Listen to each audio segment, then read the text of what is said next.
Sahabat Silimo Katolik yang dikasihi oleh Tuhan, berjumpa kembali dengan saya, Pastor Jumperdunan Manik OFM Kapusin, pada Renungan Pagi kita, edisi Jumat, 15 Agustus 2025.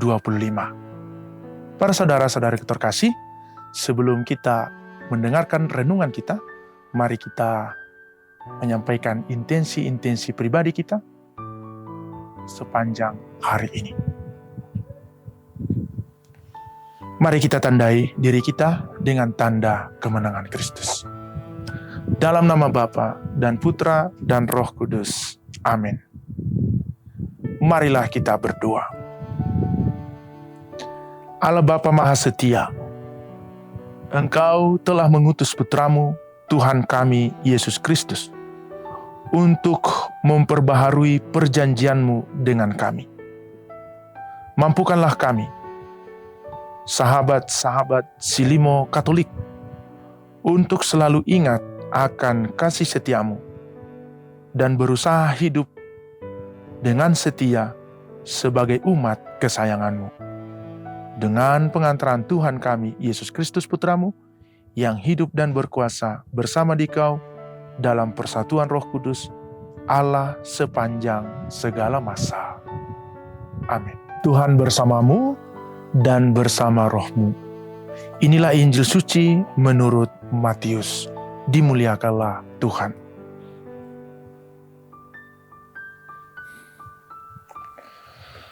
Pada suatu hari, datanglah orang-orang Farisi kepada Yesus untuk mencobai Dia. Mereka bertanya, apakah diperbolehkan orang menceraikan istrinya dengan alasan apa saja?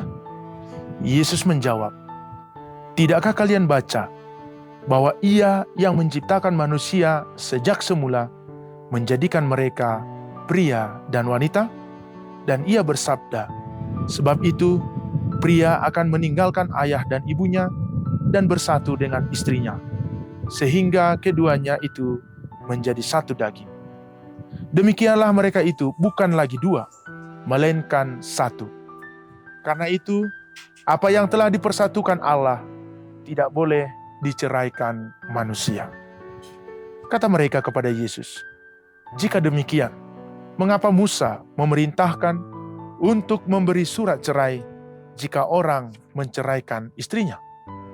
Kata Yesus kepada mereka, karena ketegaran hatimu, Musa mengizinkan kalian menceraikan istrimu. Tetapi sejak semula tidaklah demikian. Tetapi aku berkata kepadamu, barang siapa menceraikan istrinya kecuali karena zina, lalu kawin dengan wanita lain, ia berbuat zina. Maka murid-murid berkata kepada Yesus, jika demikian halnya, hubungan antara suami dan istri lebih baik jangan kawin. Akan tetapi, Yesus berkata kepada mereka, tidak semua orang dapat mengerti perkataan ini. Hanya mereka yang dikaruniai saja. Ada orang yang tidak dapat kawin karena ia memang lahir demikian dari rahim ibunya. Dan ada orang yang dijadikan demikian oleh orang lain. Dan ada orang yang membuat dirinya demikian karena kemauannya sendiri demi kerajaan surga. Siapa yang dapat mengerti, hendaklah ia mengerti. Demikianlah sabda Tuhan. Terpujilah Kristus.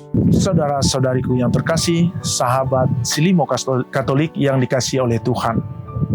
Pada edisi hari ini, Jumat 15 Agustus 2025, saya memberikan tema renungan kita, yaitu relasi dan pengampunan.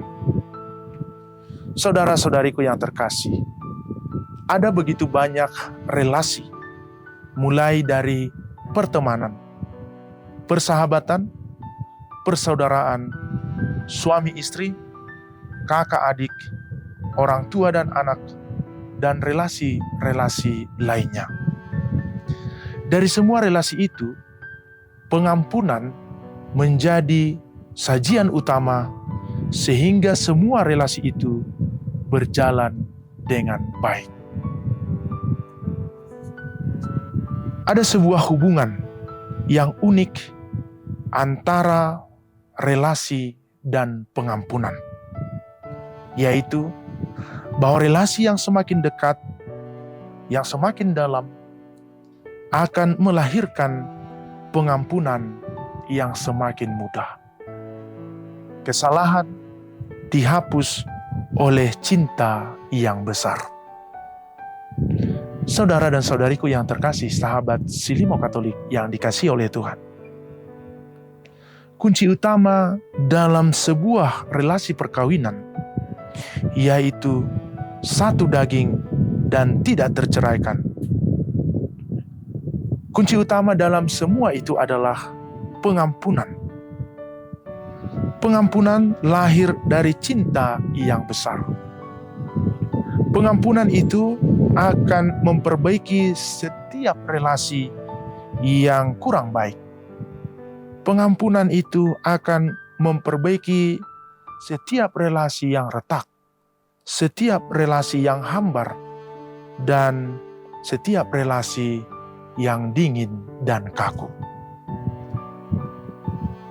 Saudara dan saudariku yang terkasih, kisah dalam Injil hari ini menggambarkan kehidupan orang-orang yang tidak mampu membangun relasi dengan nilai pengampunan. Kecenderungan hanya sebatas relasi yang menyenangkan. Maka ketika ada keretakan, kebosanan, kekeringan dengan relasi saat ini, dengan gampangnya, dengan berbagai macam alasan, mencoba mencari relasi yang baru. Hal ini juga menjadi refleksi bagi kita masing-masing. Apakah kita melakukan hal yang sama? Ketika relasi itu tidak menguntungkan lagi, kita langsung pergi dan mencari relasi yang baru. Saudara dan saudariku yang terkasih, melalui Injil hari ini, kita diingatkan lagi tentang apapun relasi kita, pengampunan menjadi perjuangan yang tidak sekali jadi. Pengampunan mengatasi ukuran suka atau tidak suka. Ia tidak lagi memandang yang mengenakkan atau tidak mengenakkan. Saudara dan saudariku terkasih, kesetiaan, komitmen, perjuangan, dan relasi yang baik menjadi wujud nyata dari sebuah pengampunan. Semoga saudara dan saudariku terkasih, sahabat Silimo Katolik yang dikasihi oleh Tuhan dimanapun berada, semoga dalam menjalin relasi tetap mengutamakan pengampunan-pengampunan dalam setiap kehidupan. Kita dapat berelasi dengan Tuhan karena Tuhan juga selalu dan senantiasa mengampuni kita setiap hari. Tuhan Yesus memberkati kita semua. Amin. Marilah kita berdoa. Allah Bapa Maha Setia, Engkau telah menunjukkan kasih setiamu kepada kami manusia melalui pengampunan yang disampaikan oleh Putramu Yesus Kristus kepada setiap kami.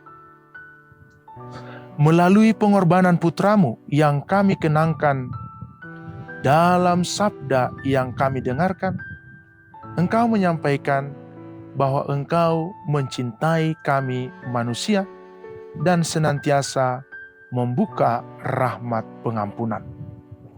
Maka mampukanlah kami untuk selalu setia kepadamu dan mampu mengampuni setiap saudara-saudari kami. Sampai kelak kami Kau persatukan dalam himpunan para kudus-Mu di surga, dengan pengantaran Yesus Kristus Tuhan kami, yang hidup dan berkuasa kini dan sepanjang segala masa. Amin. Saudara-saudaraku terkasih, sahabat Selimo Katolik yang dikasihi oleh Tuhan, mari kita siapkan hati untuk menerima berkat Tuhan. Tuhan bersamamu dan bersama rohmu. Semoga saudara-saudari, seluruh pendengar, dan seluruh sahabat Selimo Katolik yang dikasihi oleh Tuhan senantiasa dijaga, dilindungi, dan diberkati oleh Allah Bapa yang Maha Kuasa, dalam nama Bapa dan Putra dan Roh Kudus. Amin. Saudara-saudariku terkasih, pergilah, engkau semua diutus.